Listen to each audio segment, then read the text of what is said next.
Bonjour à toutes et à tous, aujourd'hui une vidéo un petit peu plus courte que d'habitude puisque j'ai de gros projets qui sont en cours d'écriture. Nous allons parler d'un livre que j'aime beaucoup et de ses diverses adaptations cinématographiques. Si je vous parle de Sir Arthur Conan Doyle, la première image qui devrait vous venir en tête, c'est naturellement Sherlock Holmes, qui est de loin son personnage le plus célèbre.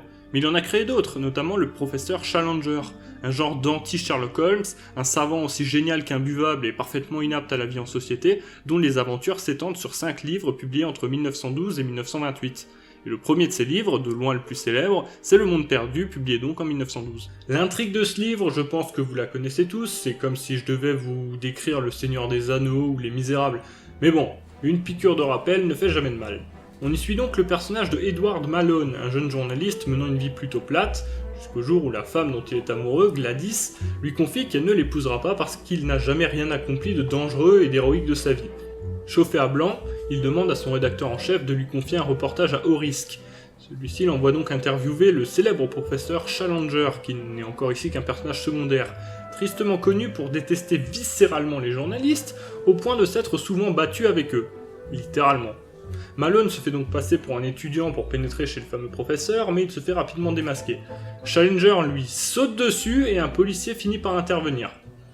Et puisque Malone accepte de ne pas porter plainte pour cette agression, Challenger en conclut que bon, c'est un mec bien, et il l'invite donc à une conférence le lendemain. Conférence dans laquelle il annonce détenir la preuve que des dinosaures vivants existeraient encore au cœur de la forêt amazonienne. Évidemment personne ne le prend au sérieux, alors il prend la mouche et il annonce qu'il part en expédition pour trouver des preuves. Malone songe à l'accompagner pour prouver à Gladys qu'il est courageux et qu'il marquera l'histoire, mais il se rend compte que bon, si elle l'aimait vraiment, elle lui imposerait pas un truc aussi stupide, alors il lui annonce que tout est terminé entre eux et il cherche une nouvelle copine. Et c'est la fin.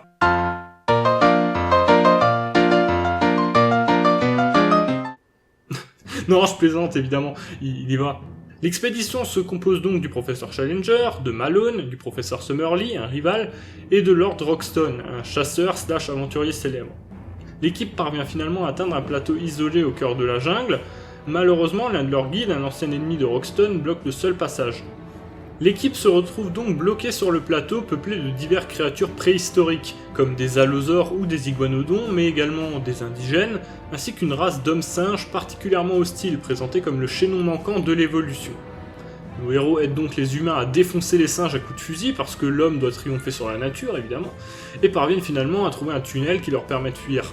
À leur retour à Londres, personne ne les prend au sérieux, évidemment, mais Challenger a pensé à tout et a ramené un ptérodactyle, qui s'échappe rapidement dans le ciel londonien. Malone se rend également compte que Gladys s'est mariée pendant son absence avec un employé Osef qui n'a jamais rien fait de sa vie. Quelle emmerdeuse! Et il repart avec Lord Roxton pour explorer le plateau à nouveau.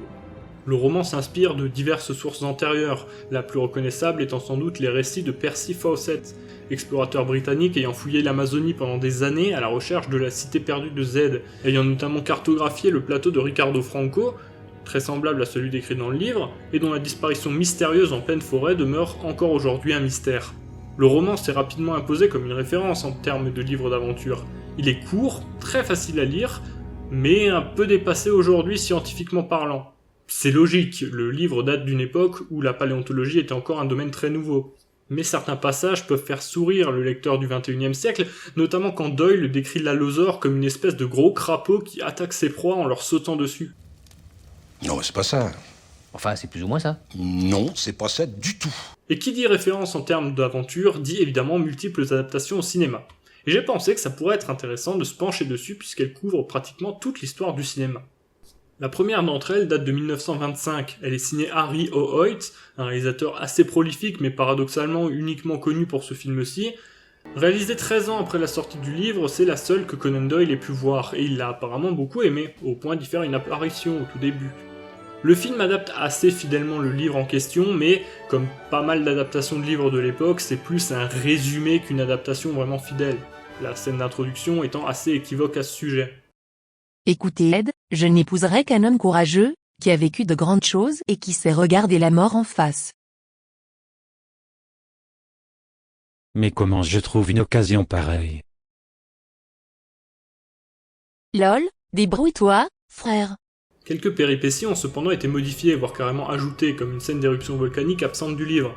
On notera également que le film rajoute un personnage féminin, en l'occurrence la fille de l'explorateur Mapplewhite, dont les notes ont permis à Challenger de localiser le plateau, qui accompagne l'expédition dans l'espoir de retrouver son père et qui finira par avoir une liaison avec Malone après que Gladys l'ait laissé tomber, élément qui sera une constante dans ses adaptations. Ah, à l'époque bénie, on pouvait encore ajouter un personnage féminin sans déclencher une shitstorm pas possible sur les réseaux sociaux.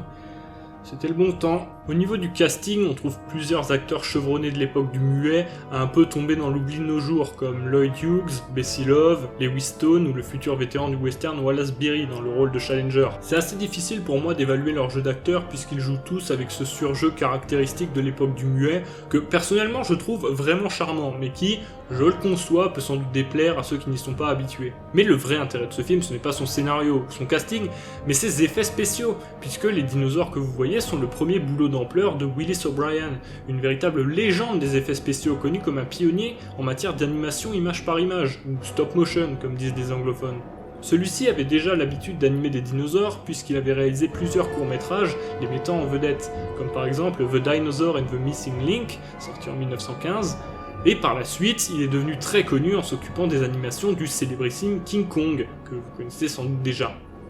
Par contre, on sent que sa technique est beaucoup moins bien aboutie ici que dans King Kong. Si le travail sur les marionnettes est vraiment remarquable, les dinos sont souvent assez statiques, ou leur animation semble trop hachée et saccadée pour être vraiment appréciable. Alors par contre, j'adore vraiment leur animation lorsqu'ils fuient l'éruption du volcan à la fin du film. Je sais pas d'où ça vient exactement, mais la façon dont ils courent, ça les rend vraiment super mignons, je trouve. En fait, je pense que c'est ça le principal et le plus gros défaut du film. Tout fait penser à King Kong, que ce soit en termes de concept avec l'exploration d'une terre inconnue peuplée de dinosaures, ou d'effets spéciaux comme je viens de le dire.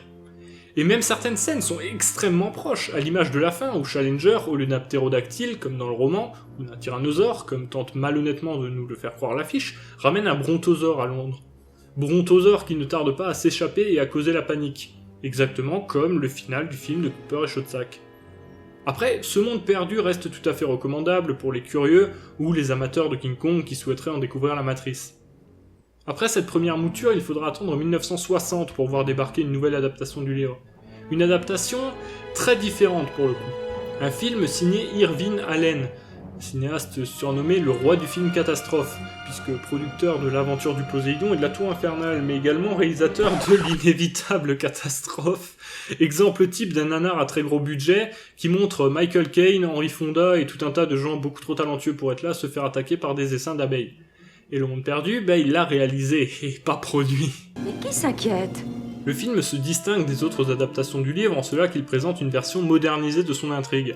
Le film débute donc dans les années 1960, par Challenger qui arrive à Londres en avion pour tenir une conférence, et il violente directement Ned Malone qui s'est montré trop insistant avec ses questions.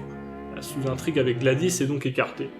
Par la suite, la conférence a lieu à peu près comme dans le livre, et là encore un personnage féminin est ajouté un peu maladroitement à l'intrigue. En l'occurrence, la fille du propriétaire du journal qui finance l'expédition, qui insiste pour être de la partie parce que... l'appel de l'aventure, je suppose. Challenger l'envoie bouler parce que... c'est une femme. Du coup, elle les rejoint en Amazonie et impose sa présence. Qu'est-ce que c'est que ça? Ça, professeur Challenger, c'est à moi. Le reste est raisonnablement fidèle au livre, si ce n'est qu'il se pose sur le plateau en hélicoptère et que la tribu hostile est parfaitement humaine. Et que les protagonistes sont aidés par une indigène qui les aide parce que... elle est sympa, je suppose. Et au passage, c'est quoi ce costume? Mais c'est censé être une peau de bête, ce tissu dégueulasse? Et c'est quoi ces bijoux beaucoup trop évolués? Ouais, bon, c'est une question d'époque, quoi. Non, la planète des singes faisait beaucoup mieux, hein. Bref. Par la suite, les personnages rencontrent un explorateur nommé Burton, qui est une adaptation libre du Mapplewhite du roman, sauf que là, il est encore en vie. Ils parviennent finalement à s'échapper par une caverne comme dans le livre, mais sont attaqués par un dinosaure, qui meurt finalement en tombant dans une fosse de lave, dans une scène très spectaculaire et... Ah merde, pardon, j'avais mal lu mes notes. Fosse de lave, dans une scène qui se veut très spectaculaire. Et nos héros s'échappent en ramenant un bébé T-Rex qui sèmera sans doute la mort et la destruction, mais bon... Il vivra assez pour devenir gros comme une maison et semer la terreur dans tout Londres. Alors que ferons-nous? Eh bien, nous ficherons le camp de Londres aussi vite que nous pourrons. Bon, alors, le premier truc qui surprend quand on parle de ce film, c'est les dinosaures. Les dinosaures. Alors, ce qu'il faut savoir, c'est que le réalisateur Irving Allen envisageait à l'origine d'avoir recours à des effets en stop motion, et a même envisagé de rappeler Willis O'Brien pour s'en charger. Mais à ce moment-là, la Fox, qui produisait le film, avait quelques problèmes d'argent puisque Cléopâtre de Mankiewicz, qui était un peu pensé comme un blockbuster avant l'heure, était en train d'exploser son budget et il fallait économiser sur d'autres productions. On a droit donc à de magnifiques zigouanes et bébés crocodiles déguisés avec des collerettes ou des cornes et c'est cheap. Vraiment très cheap. C'est dommage parce que les incrustations sont vraiment réussies, mais bon... Et je vous parle pas des scènes de baston, qui j'en suis sûr ne pourraient absolument pas être filmées de nos jours. Pour le reste, j'ai pas grand chose à dire sur ce film en fait, le casting est plutôt bon, avec notamment le vétéran Claude Rains, vu dans Casablanca, Les Enchaînés ou L'Homme Invisible, dans le rôle du professeur Challenger, ou encore Michael Rennie, mémorable Clatu, du jour où la Terre s'arrêta en Lord Roxton. Non, le vrai problème de ce film, c'est qu'il est pas vraiment passionnant quoi. Sans être franchement mauvais, il est plutôt mou et les scènes de dinosaures ne sauvent pas les meubles.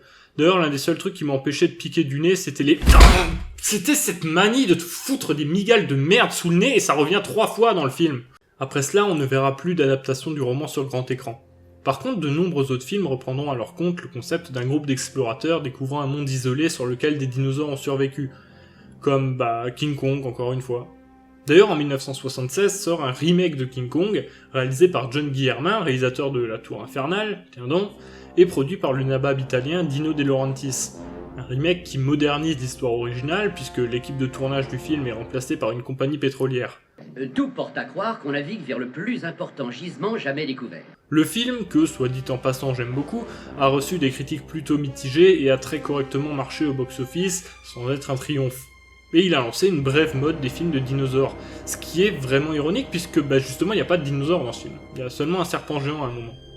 Et pas mal de films de dinosaures sortis juste après ça ont repris le schéma du monde perdu. Parmi eux, je citerai le plutôt rigolo Le Dernier Dinosaure, une production américano-japonaise avec des costumes de dinosaures en caoutchouc façon Godzilla, et le vétéran du western Richard Boone dans le rôle d'un milliardaire bourru et macho qui rappelle parfois beaucoup le professeur Challenger.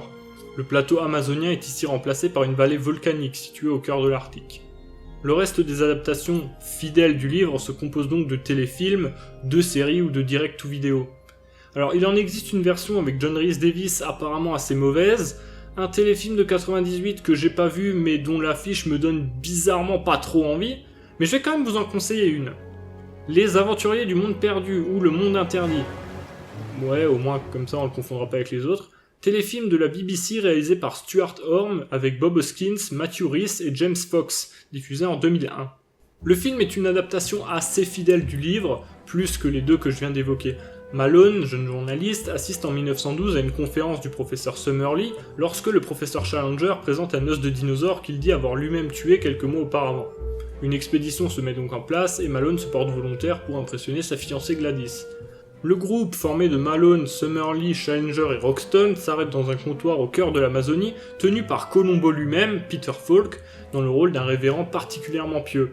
Sa nièce, Agnès, décide d'accompagner l'expédition pour servir d'interprète avec les indigènes. Seulement, une fois arrivé au plateau en question, le vieux révérend de 70 ans les a suivis secrètement pendant des jours au cœur de la jungle et sabote le pont qui permet d'accéder au monde perdu.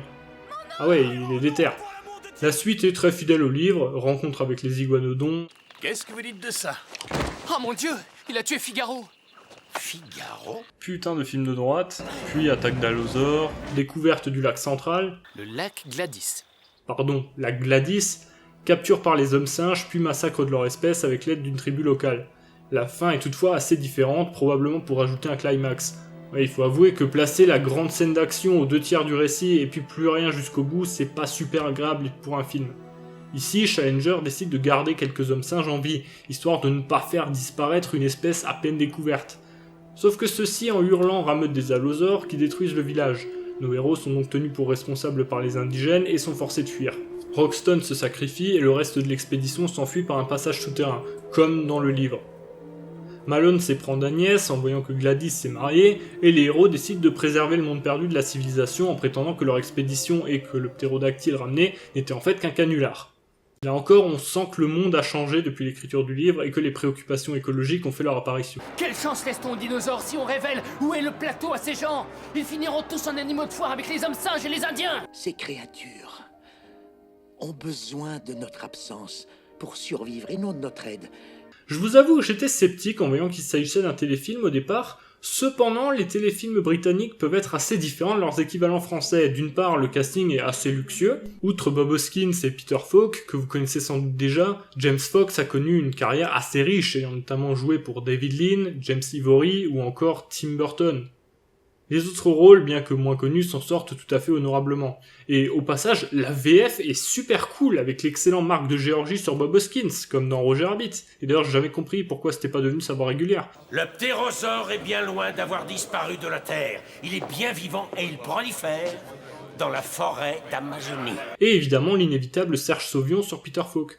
Puis-je vous suggérer que nous allions vers le nord-est? La jungle y est plus praticable que vers le nord. Mais, il faut l'avouer, le plus complexe et le plus coûteux pour une production comme celle-ci, c'est pas les acteurs, c'est les dinosaures.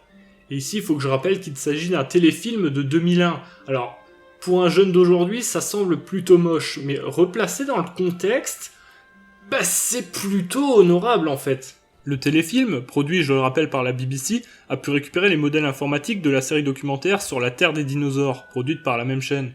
Les dinosaures sont donc beaucoup plus fidèles à la réalité scientifique que dans le roman. Toutefois, il faut avouer qu'en face de vrais acteurs, l'illusion est vite rompue, et même si des efforts ont été faits pour tenter d'intégrer les CGI du mieux possible, on sent que le réalisateur a reçu ordre de bouger la caméra le moins possible lorsque les dinosaures apparaissent, ce qui fait un peu cheap. Au passage, la mise en scène, sans être mauvaise, est l'un des points faibles du film, puisque le tout fait assez plat et très téléfilm, justement. Après, il y a quand même quelques idées intéressantes. Le message sur la religion, s'il aurait pu être plus développé, est loin d'être inintéressant. Nos héros se moquent des superstitions des Indiens, mais le révérend, lui, choisit de sacrifier des inconnus et sa propre nièce qu'il a élevée lui-même, parce qu'il ne peut pas accepter que le monde apprenne l'existence du plateau, qui contredit tout son champ du possible construit uniquement à l'aide de la Bible. Ce plateau de malheur est l'œuvre du diable! Arrêtez! Il n'est pas l'œuvre de notre Seigneur! Et il faut avouer que la religion a très longtemps été un véritable boulet pour l'avancée de la science, et notamment de la paléontologie. Est-ce que la Bible tient compte des fossiles dans ses calculs? Des fossiles? Oui, bien sûr. Ces fossiles sont les restes des créatures qui ont disparu au cours du fameux grand déluge. Pour le reste, la musique est assez chouette, mais comment dire...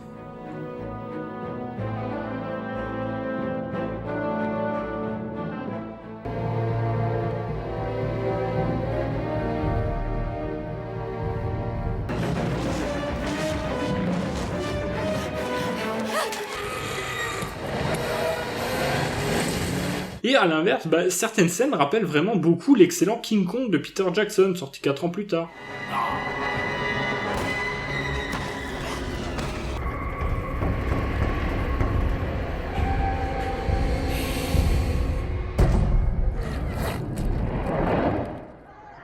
Ne le photographiez pas, ça va l'effrayer.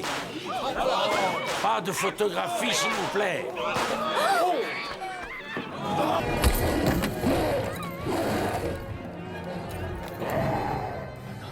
Donc en définitive, si vous voulez voir une bonne adaptation du roman, ça reste peut-être la version la plus recommandable.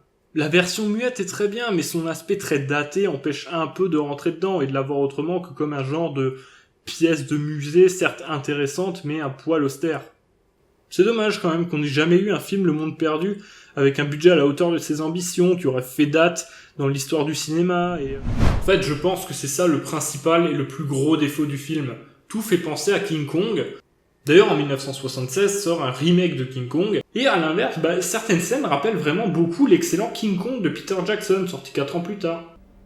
Ah, ça va être ça la conclusion? Ouais, c'est un peu triste à dire, hein, mais si vous voulez voir d'excellentes adaptations du livre, c'est King Kong qu'il faut regarder. Pour chaque adaptation fidèle et officielle du livre, vous avez un film King Kong sorti à peu près en même temps, qui raconte peu ou prou la même chose, mais en mieux.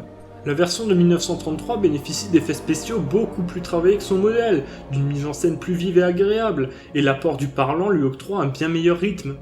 La version de 1976, bien qu'objectivement pas excellente, reste bien supérieure au film de Irving Allen, qui est quand même passablement ennuyeux, bien qu'il puisse, je suppose, convenir aux amateurs d'aventure old school. Enfin, le téléfilm de la BBC est très sympa, vraiment, mais en face de ce que je considère personnellement comme l'un des meilleurs divertissements de ces dernières années, il fait juste pas le poids, quoi, c'est logique. Après, si vous connaissez déjà les King Kong et que vous en voulez plus, ces films restent recommandables. Juste que c'est pas par eux que je vous conseillerais de débuter, quoi. Je vous remercie d'avoir visionné cette vidéo, un peu plus courte qu'à l'accoutumée, mais des travaux plus longs sont en cours d'écriture. Si vous voulez soutenir mon travail, vous pouvez vous abonner, commenter, me suivre sur Twitter également, et je vous donne rendez-vous très bientôt pour une nouvelle vidéo.